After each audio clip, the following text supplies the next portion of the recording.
We are live. Well, good evening, everyone.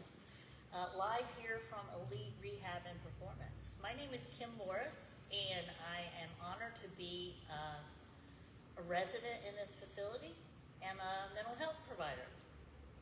Hey, I am Mary Beth Loynes, a gynecology women's health specialist, and I have Wellness for Women in this wonderful facility as well. I am Colleen Scheider, and I'm a physical therapist and a certified strength and conditioning specialist, as well as a running coach. And It's a lot of initials. I mean, I can list them off if you want me to. That's beside the point. So, this is Elite Rehab, and in this facility, my vision for this was to create a space where women could come and feel seen and heard. Because a lot of times we don't get that care in traditional medical settings. So Elite Rehab is a physical therapy clinic and a personal training studio. In our physical therapy side, we don't have any relationship with insurance because that allows me to treat you the way you deserve to be treated, not how insurance companies tell me to treat you. When this was all kind of blossoming, I was completely and totally blessed by being introduced to Kim and reconnecting with Mary Beth, and they fit right into that vision and have decided to go alongside me in this journey, and they both have space in this facility. So we're kind of like your one-stop shop. I think you have a better name for it, but where you can get everything taken care of here. So our goal for tonight was to put together a group, not just of experts, but of our friends and our clients and just the people we love the most that are dealing with issues that all women deal with at various points in your life. In growing up a girl. Yes. So we have with us a group of amazing women that are going to sit here with us, allow us to be our crazy selves, and join us for this evening that we don't really know what it's going to turn into, but it's going to be fun. But what we're going to talk about tonight is all kinds of topics for women's health. So if you have any questions, you can send them through Facebook Live, and we will do our best to answer them. But if you ladies don't mind, I would love if you would just introduce yourselves really quickly, and then we'll kind of dig in. So let's start with you. Hey guys, I'm Tyler. And I'm Tyler's mom, Darlie. I'm Melanie. I'm Robin. And I'm Holly. So, Excellent. who wants to start? Just kidding. I'm not even putting anyone on the spot. But I would love to, though. I could. Night of the 16th, where were you? Don't get me started on that stuff. We are supposed to be focused tonight. Okay, so really though, does anybody have it? So we have kind of a loose topics to talk about, but I don't want to monopolize the conversation. So, But the goal is to get information out there that's pertinent to you. Yeah. So if you People emailed in questions beforehand, so that was a starting point. right. Beautiful. okay, does anybody have one that they are just like, I want to Burning get it desire. answered? I want it now. Come on. Okay, we're going back to our itinerary. Okay. So, topic number one. How do hormonal changes affect mood, energy, and physical health across a woman's life? That's fun. A biggie to start with. So, Mary Beth, Tag them up. I was going to say, you are our specialist. Well, I mean, Hormones. right. So hormones are those little messengers in our body that really kind of rule every act, function, metabolic, sexual health, how you enjoy your day. Hormones are behind the scene on all of that. I think we get a little sidetracked thinking that hormones are just limited to our estrogen, testosterone, and progesterone, but really it includes insulin and cortisol, growth hormone, really everything. So, because it encompasses a whole lot more than just the sex hormones, it impacts every aspect of our life. Not only how we feel, so mood is included in that. Kim can talk a little bit to that. But if your hormones are out of whack, out of balance, they can create anxiety, they can create depression, they can create overt happiness. They can impact our physical health as well. So if If your testosterone's on the lower end of things, your energy level, your ability to have stamina or get up and go, your ability to do a workout, all of that's going to be impacted.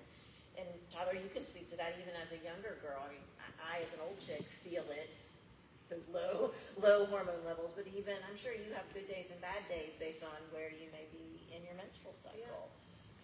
So really, I mean, it's a hard question, but it's an easy question because hormones are the backbone of every activity, be it physical, mental, or spiritual for that matter. In regard to kind of the physical therapy, personal training side of things, hormones also affect pain. So they influence how much pain you might be in. They can drive the pain response, especially if you have elevated levels of cortisol.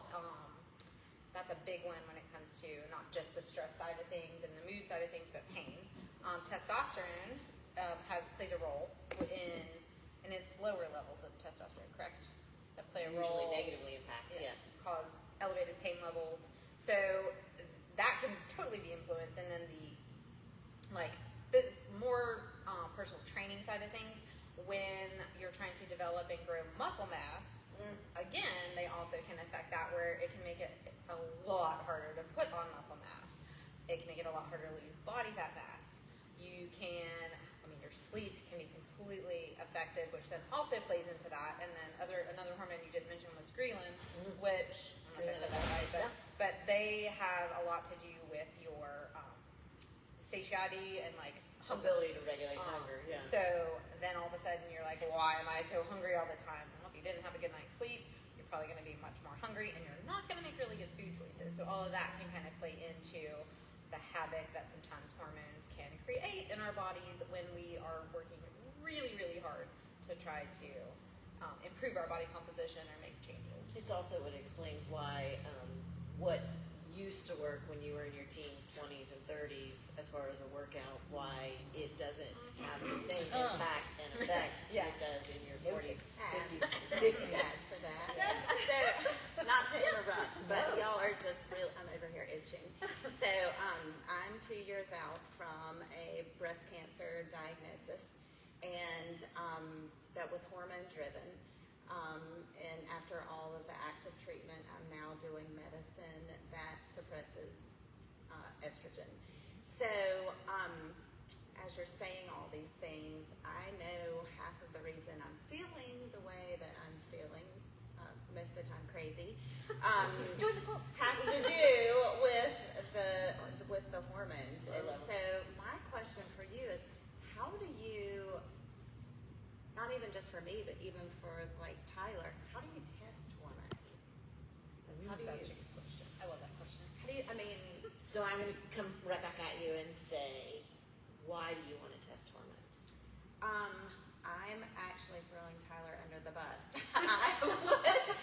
Because I know mine is a different situation with the suppression. Right. But even for her, I think we were even talking, and you were mentioning you almost feel like you're going through a second puberty right now in college. And that's why I asked why you want, because the why you want to know, and that directly dictates how you would check those hormones. You are not alone in that you are feeling different out of sorts. Certainly stress can play a role into your girly hormones as well. Right. And even her intense training, right. I feel like has something to do with which hormones and when, the timing of when you test them is very important. There's a couple different ways you can do it.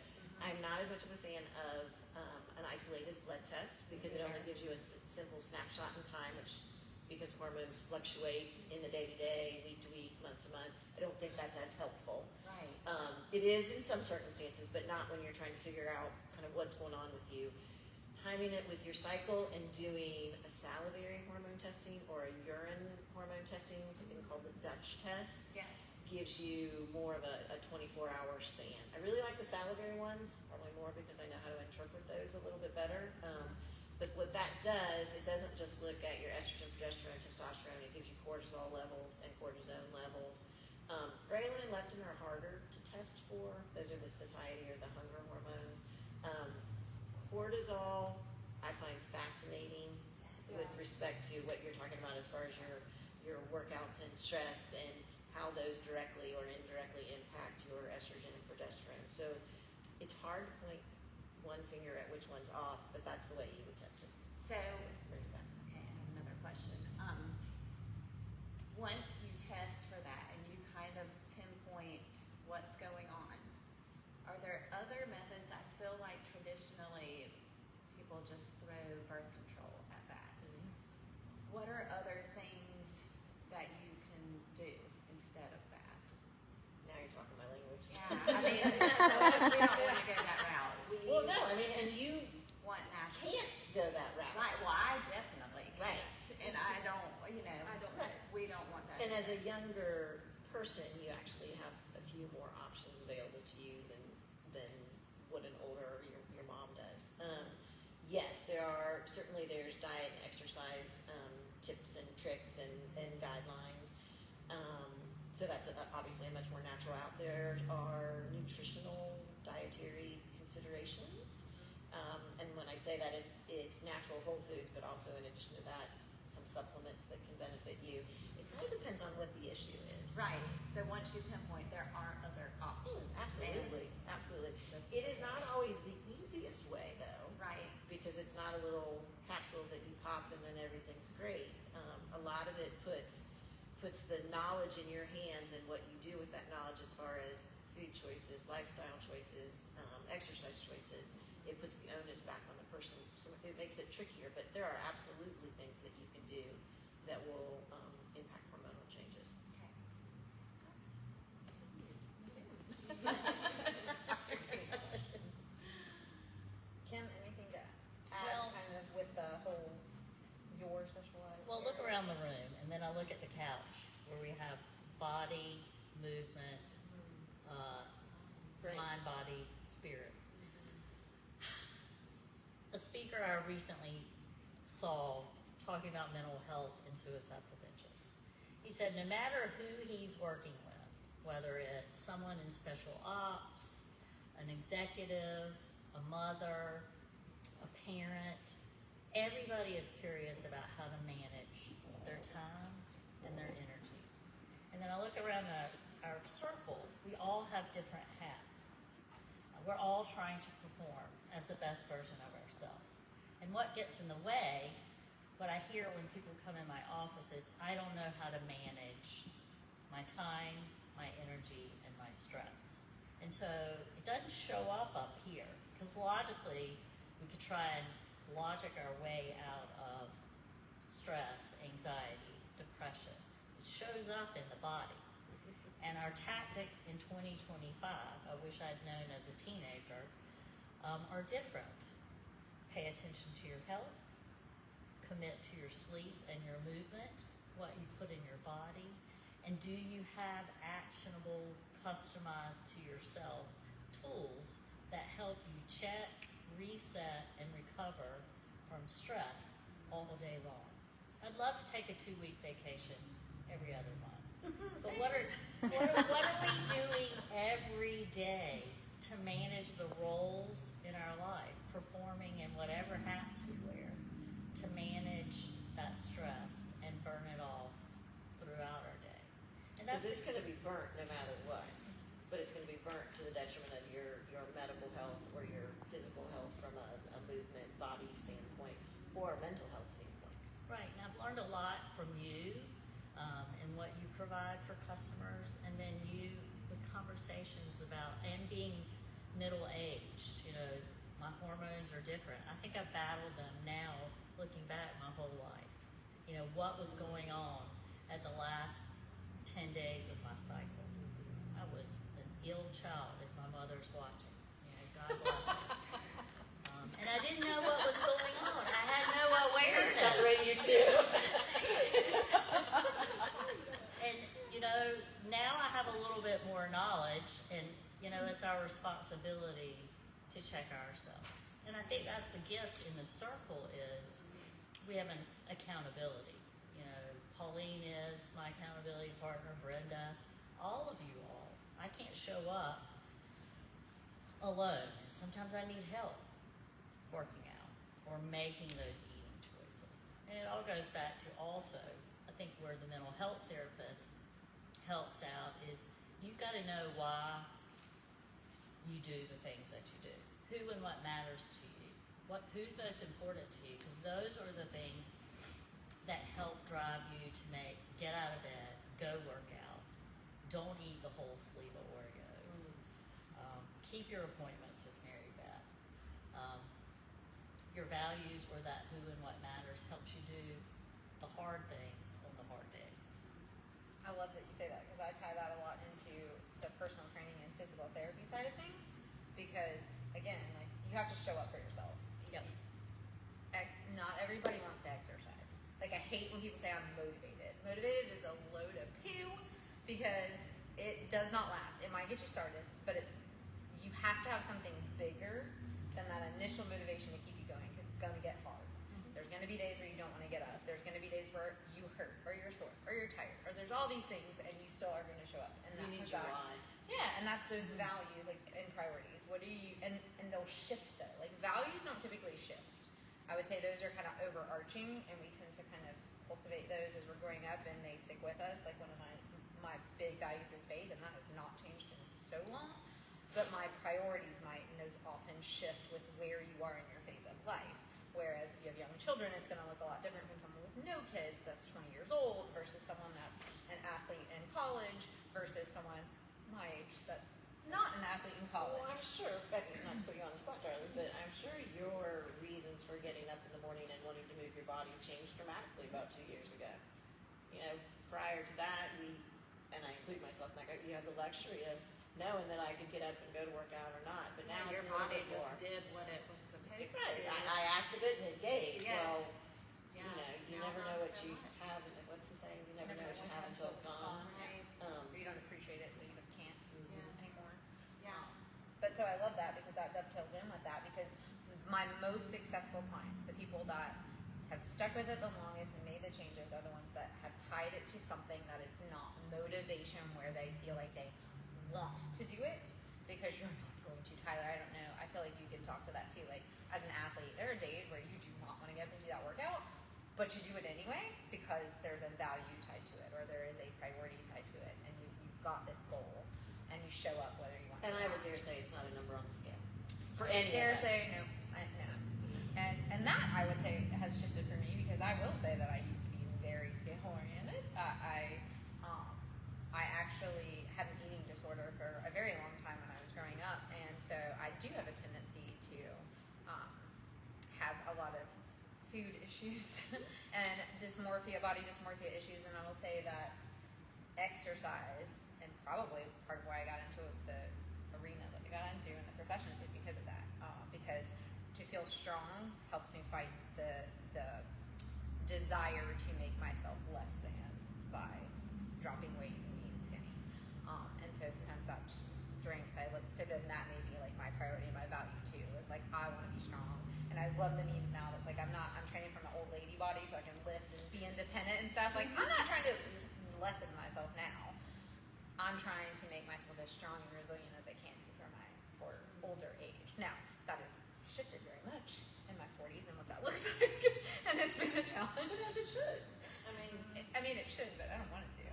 Let's be real. Do any of us want it to shift? Like, I still want to be able to do the same workout I did at 20, or change the little thing I changed and drop 10 pounds. Whereas now, I do all the things, and I follow all the rules, and I put on 10 pounds because I went to sleep, or I hurt my back putting on my pants. I Like, realize come you on. said this place is magic, but we don't got that kind of magic. No. Well, I'm pausing. I'm No, telling you're you to good. shut up. Well, I think you're in line with what you've created. I mean, those women that are in the circle and can speak to this, I didn't use weights until I started working out with Emily 2 weeks ago. But you've created this space where I have fun, I show up with people, I feel really strong. I love that. And I don't know if others experience that element of I can do anything in here, or this is a place where I can have fun, also be accountable to my value of health, but I get to do it with other women who recognize that the struggle is real. Well, and I think the strength training, there's something to be said for like the fact that strength training was not really marketed towards women really at all until recent years. Held up. I mean, it wasn't. It was, we were, I mean, I just think back to, I've been exercising, gosh, forever. And I just think back to like jazzercise and step aerobics, and it was always cardio based. And it's like, let's, run on the treadmill and we're going to walk. Cardio based and low fat. Yeah. And, but that's With a not side of the successful. Oh my God, Tap. I think they still make that. But that's not successful. And now we're starting to see the shift. But there's also a lot of misinformation out there too. And so I think I wanted to create a space where there was that, where you could be vulnerable and feel safe doing it and try something that, like, I'm not gonna lie, I've been string training, I don't even remember, I started in high school, so I really long like 30 something years, and I still will go into a gym in a different area, and I know how to set up equipment, and I still get intimidated because I walk in there and I don't know the setup, or I'll go to put, do a squat and try to set it up, and then I see people looking, and I'm like, I don't want to be here, and I still get intimidated, and I own a business that does that. So I wanted to create that space where it was okay to fail. It was okay to not hit that lift. It's okay to try something and be like, I don't really like that, so we're gonna do something else. Because I think all of us are in the business of education too. I mean, informing people how to do and do their setup and what muscles they need to work. I inform people on how to better care for themselves from a medical standpoint. You inform them with tools to create a safe space in their head. Yeah, get out there and do the things. But that's another, if I might plug the concept you've got going here as well. I mean, that's another good thing is if I end up with a client in my office who's here for hormone therapy or whatever, menopause counseling, but I know the value of exercise from a mental health as well as a physical health and a menopausal management standpoint, look what I got here. Right. Like it's easy to shift and get folks the help that they need in that sphere, which is, I think, kind of a plus. I love it because I'm a little biased. Do any of our panelists, would they share how they experience this? Are we on the right page here? Are we speaking your language? Oh, yes. Like, why do you come? 100%. Brenda made me show up. Those of Brenda you Bride that girl. know the body, work with the body, struggle with your own body, I started coming here over a year ago. Started working out with Emily, and I mainly came because, well, I had slacked off during COVID, and then I decided that I needed to start exercising again. And I came in, and what I told her is I really wanted to be strong again. Like I was vacuuming, I moved my sofa, and then I tried to move it back, and it was really heavy, and I couldn't. I was like, come on. And so I had to wait for my husband or kids to come home, and I was like, okay, can you move that sofa for me? Because well, never mind, that sounds really lame, but it's true. No. And so I came in, I was like, that was my goal. And when I first started, I was using little weights and looking around, and everybody else was using bigger weights, but I said, it's okay. And now I'm using the big weights. So that's okay. But it really helped me to see a little bit of progress. It wasn't fast, you know what I mean? But it made me feel better. Even on the mornings when I definitely did not want to come in, I got up and I was like, okay, it's pouring rain. I don't want to get in my car. I just want to go back to sleep. Every time I came in anyway, I felt so good when I was done. So it kind of builds that reward for yourself, mentally, physically, whatever you want to say. So Win-win. that is, that mental is health and wellness. Well, and you got smiling faces waiting for you here too. right. Like, Yes. it's harder if you skip than it is to get up and With come. the potential bonus of that too. Yes. And Definitely. back to what y'all were saying about it used to be all about cardio and the weight training. That's something I started coming, I think March of last year. And it's slow, it's building slow, but I got in my first kayak about a month ago. And I was because my upper body strength has always been very low. I haven't had much at all.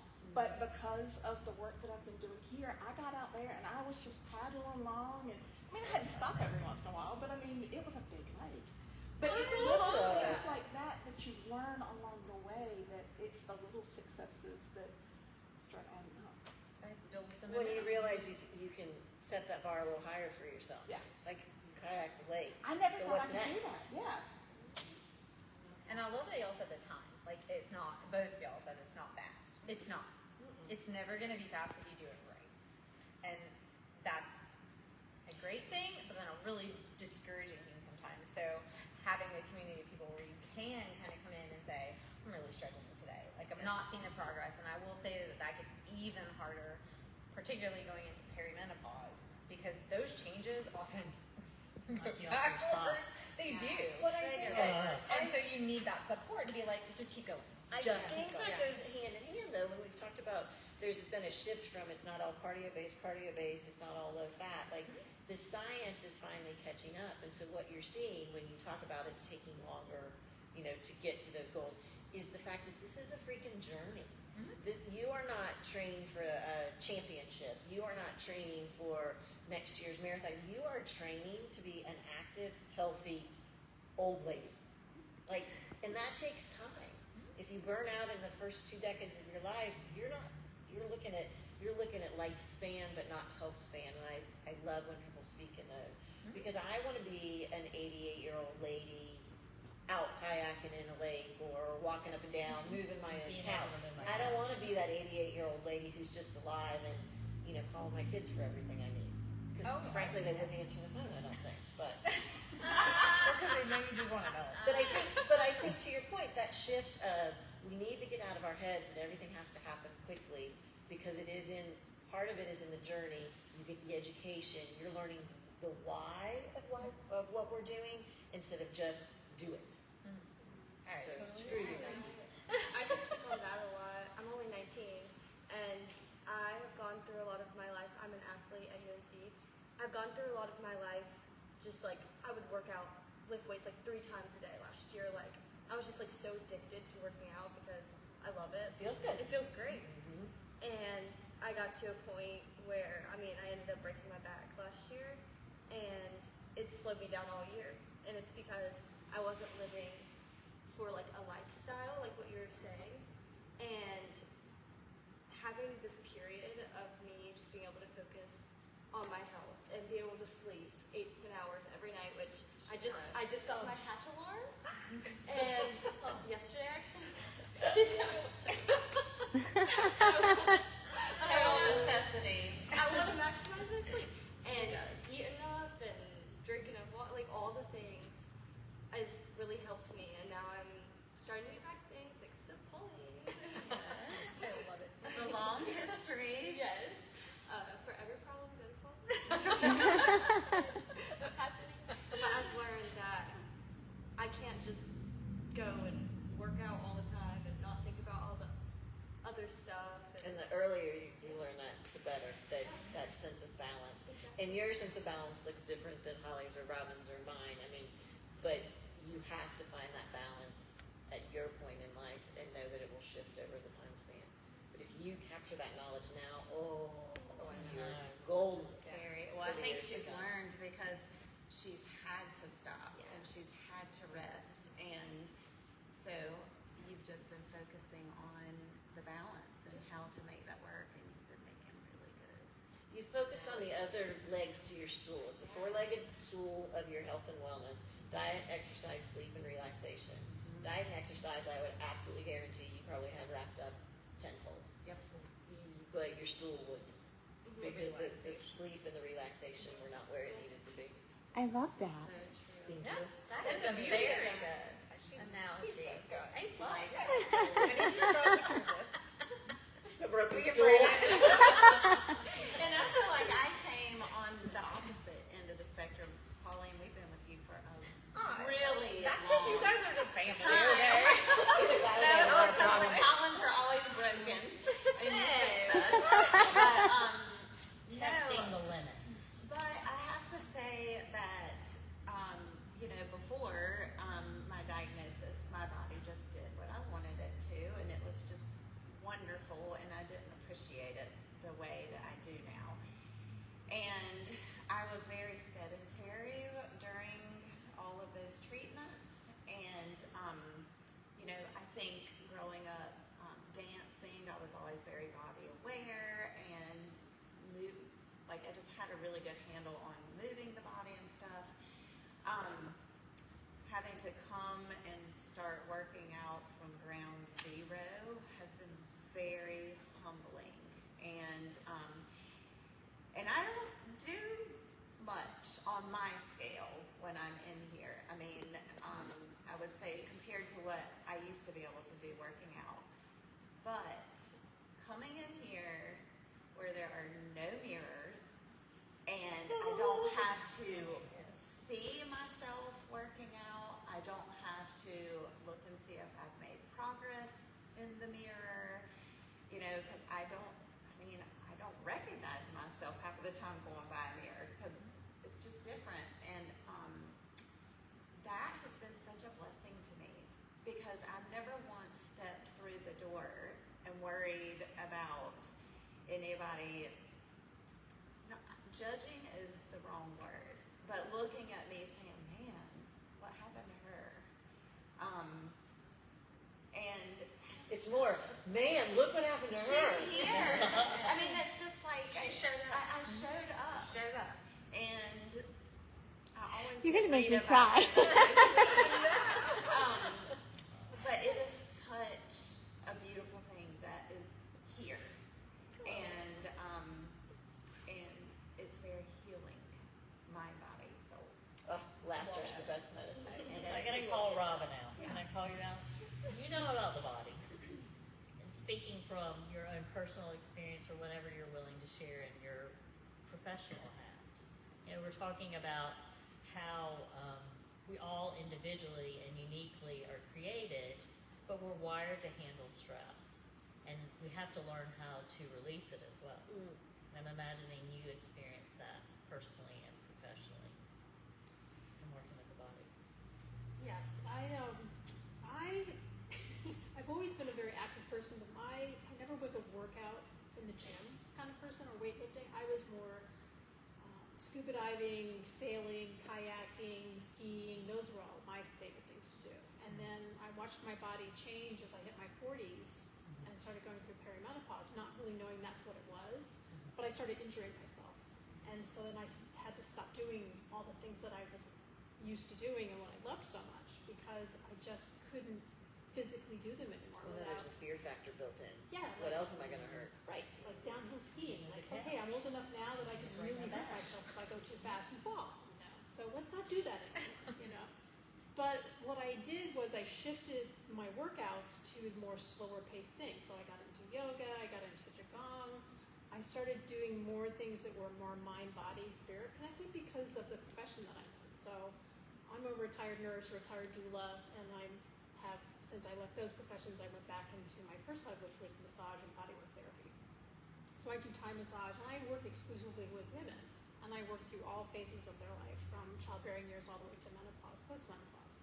So I hear their stories, and their stories always were mirroring mine, and I'm like, wow, maybe I need to start looking at me, That's why I hang out with them. Yeah. Knock, knock. Hello. Like, hey, I really do. Because they say, there was a doctor I used to work with a long time ago in Maine when I lived there, Dr. Christiane Northrup, and she wrote a book on menopause and how when you hit that stage of your life, how if you don't work on all of your traumas when you're younger, it'll crack open big time when you hit menopause. And that's exactly what it did for me. I didn't work on any of my traumas. I was in a lot of toxic marriages, not a lot, but 2.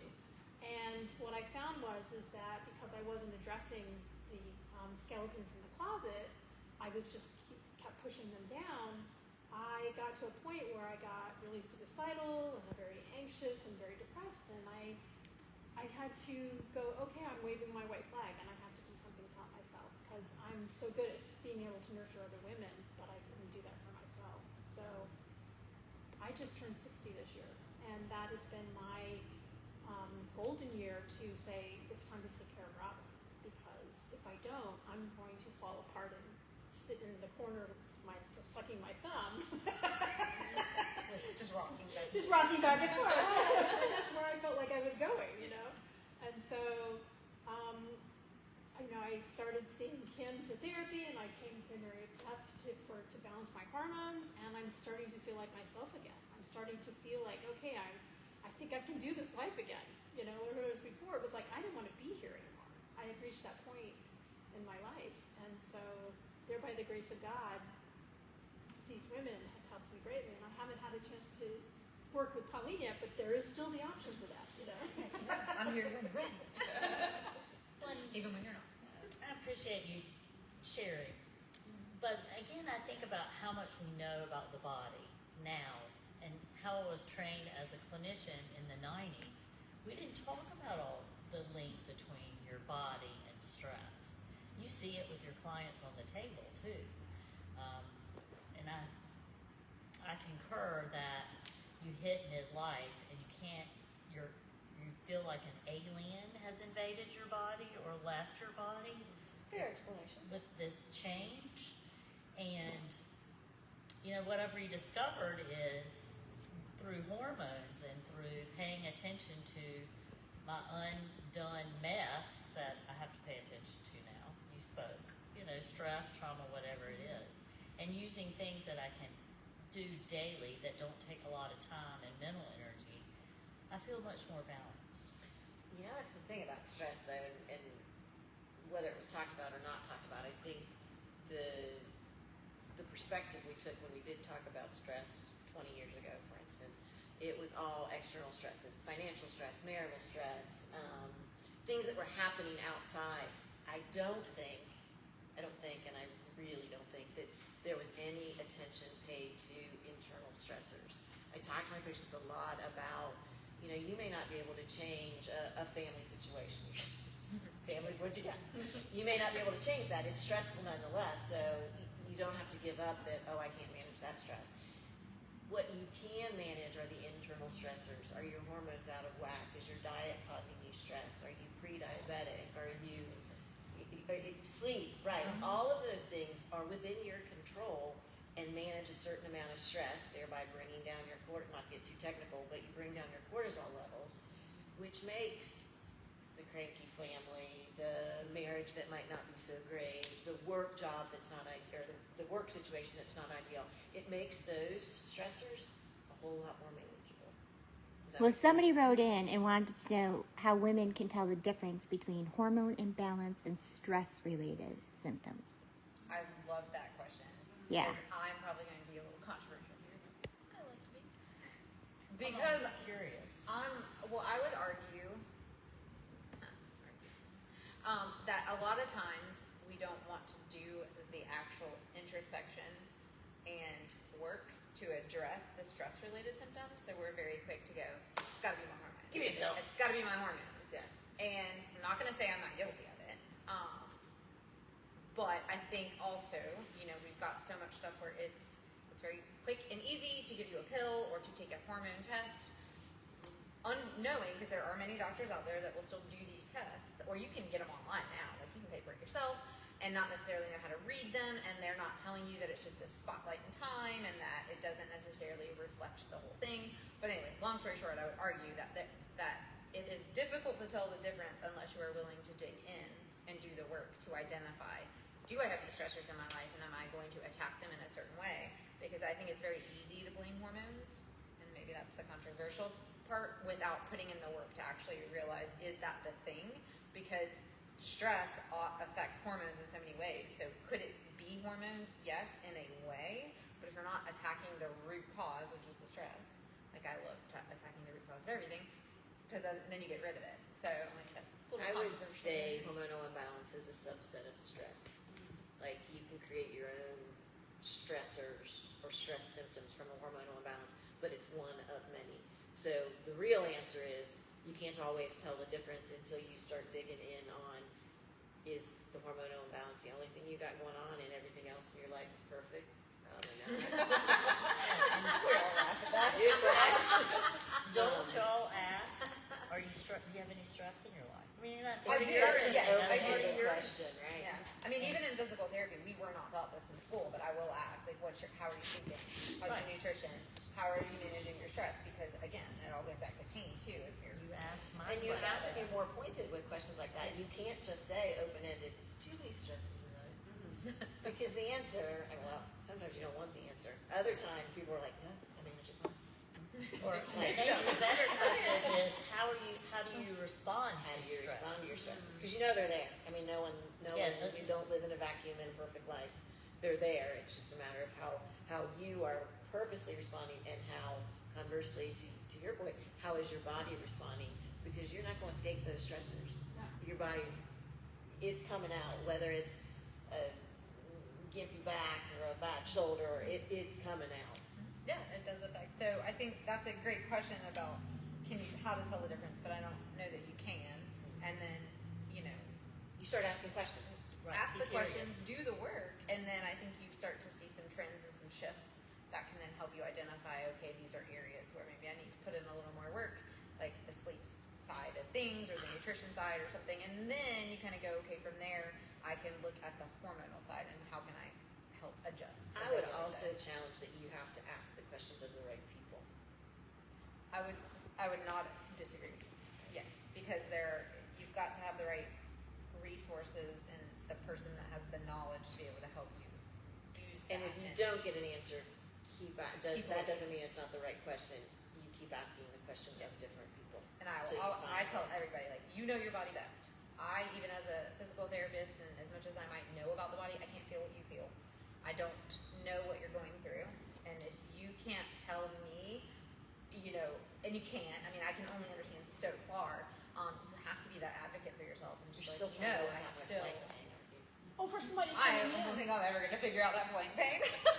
for somebody coming in, would they start with Kim with that? So, Yeah, but if All Kim, the above. but if Kim's not right, you'll get to the right person. yeah. Yeah, So but I it will could say be how all we the above. it could, and I All will three. say how we kind of do it. If you end up at Elite, like somehow you get here to Elite Rehab, we will sit down with you, and the first thing we do is a consultation where we are asking a lot of these questions. It is like, what's your sleep like? What's your nutrition like? What's your stress like? Blah, blah, blah. What are your goals? What are you looking for? And if we don't feel that we're the right person for you, or the right Meaning you, start, or me, meaning or- like, meaning like as the either physical therapy side or personal training side, diet side, because we kind of handle that. If I'm kind of going, I don't think you would be successful to start until you deal with your inner, I call them my demons, my little voices, but if you're not going to handle that first, then I make a strong recommendation to start with Kim. Or if Kim's not the right person, she is going to help get them to the right person. If I think it is something that's like, we really need to check some blood work, or like something's going on and I just think it's related to something else, I'm going to suggest Mary Beth. I'm not sure how they do it, but I feel like it's kind of the same thing. Same If way. we were meeting with them and we were like, we are not the best starting place for you, then we were going to get you to the right starting place. And that may come back later. Like, I mean, I chose to go into the physical therapy, personal training profession. I think movement is a huge part of should be a huge part of your life forever. I'm hoping you'll come back to me, but that may not be where you need to start. And it really may be, you got to get your head right, because sometimes exercise is not successful or therapy isn't successful because you weren't in the right headspace to actually do the work. And or maybe the same thing for Or diet. exercise Yeah. not successful because medically you're not in the right Yes. You place. don't have the energy, or you're not in the right mind for it. Yes, because there are some things, you know, that will cue me in when I'm talking to someone that I'm like, I think you need to get some blood work done. This doesn't sound like a PT thing, or it doesn't sound like something. And sometimes I'm right, sometimes I'm wrong. I love it when I'm wrong because there's nothing wrong. But if I'm right and there is something off, then we can attack that and then come back to you later. And that may be 6 months later, a year later. But when you're ready to get into that part, it's very helpful. And then I tend to do that throughout. So I'm constantly assessing. Maybe not always obviously, but I'm always kind of making sure that the person is still in the right place. Which goes back to your point originally, which was it takes time. Like there's no, if it's going to be a lasting effect, it's not a quick fix. And I think if it's any of us or who you're working out with, it's finding a space, or us helping you find a space where you feel safe enough to share your story, and you experience us competent enough to walk with you on whatever your goals are. And I do think there's so much overlap in I what agree. the three of us do and how we look at women, I agree. ourselves, I agree. and then those that are in the circle. I 100% agree with you. I'm going to throw this biggie out there. Okay. What's something that women should prioritize in their 20s, 30s, 40s, 50s to stay healthy long term? Each going to sprinkle me stress management. Okay. And Tyler spoke about it before, and she pointed out why it's important for a 19-year-old. I would point out why it's important for a 54-year-old. Sorry, I didn't think about that. But the earlier you can learn to relieve that stress, the better off you're setting yourself up for your entire life. And if that means no 2-week vacations, but even if that means, Tyler, for you, you take 10 minutes a day to sit down with your devotional or scream in a pillow or whatever, make sure that you have something built into every single day that allows your body and mind to relax and become a blank slate. And if you can learn that in your 20s, you'll be set for your 30s, your 40s, your 50s. And again, it helps you manage the rest of your stressors lifelong. Sorry. Mine would be, obviously I'm going to say movement, but mine would be to find, and it will change, and it will shift based on what decade you're in, but find some type of physical activity that you enjoy. There's so many out there. How do you feel about cartwheels in your 40s? I mean, for some people it's acceptable. In your case, unacceptable behavior. But find something that you love, and don't give up. Like, there's always other things out there to try. It is going to shift too, and your needs will shift as you move into different decades of your life, what you maybe need to prioritize. But movement is essential, and it just needs. I feel like sometimes we focus so much on exercise and not movement that we think it has to be such a structured thing, when getting up and walking and just going up and down your stairs a couple times, taking a lap around the building, like just simple little things that we don't even think about add up, and that can be such an impactful thing.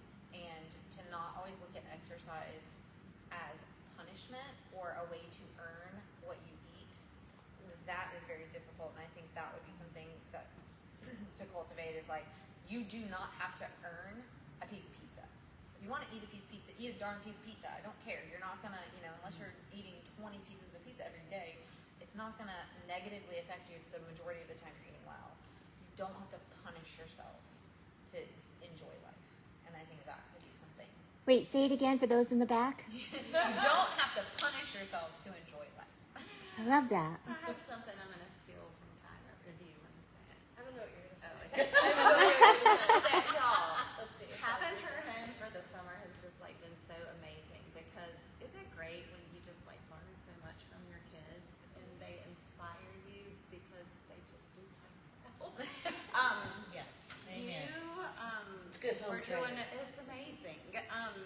You were doing a devotional, and she was talking to me about consistency over intensity, and how it's just so much more important to just do that little walk a day, even if you don't sweat, even if you don't. I mean, even if you're in your flip flops and you're just walking down the street. I wear my flip-flops on purpose. Yes, just to move, like what you were talking about, and this is something I'm committing to get better. I'm saying this online.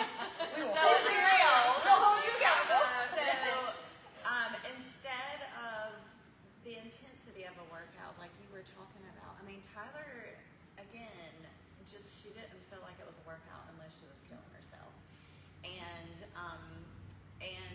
sometimes I feel the same way, like, oh, I might as well not even do it because I only have 20 minutes and I don't want to sweat, or I don't want to have to go change clothes. But everybody can just go outside and take a walk, or like you said, go up and down the steps a few times. Full weeks. You don't have to go to a gym. You don't have to get an outfit set. So that consistency over intensity just really spoke volumes to me. But that really applied to not just physical activity. right? Everything. Everything. Everything. Yeah. I mean, I think that that drive to get better and be your best, and sometimes can just be a lot.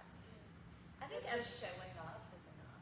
it is, and I think that like sometimes plays into women have a very hard time loving themselves for who they are, where they are, and I will say that wholeheartedly. That is me. I consistently don't feel like I'm enough.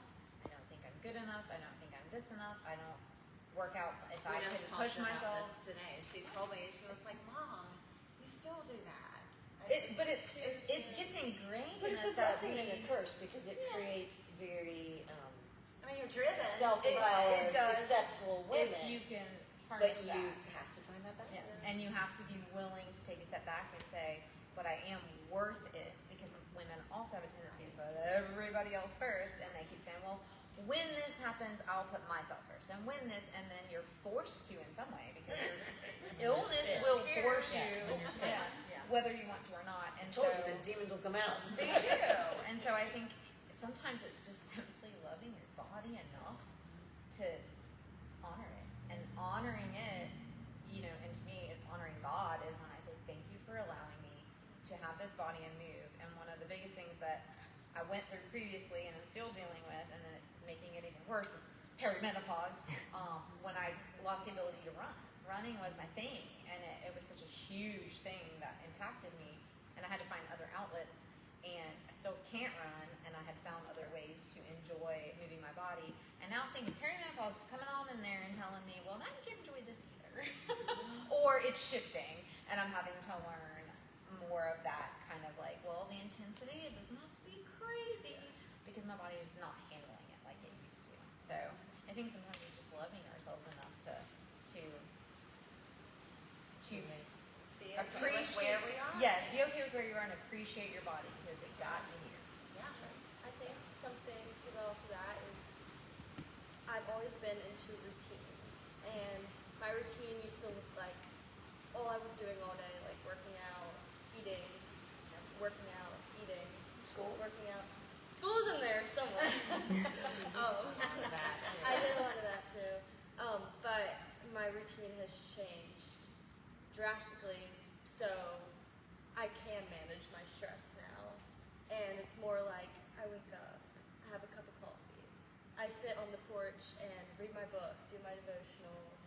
I don't touch my phone until I'm done with that stuff. I go on a walk in my flip-flops.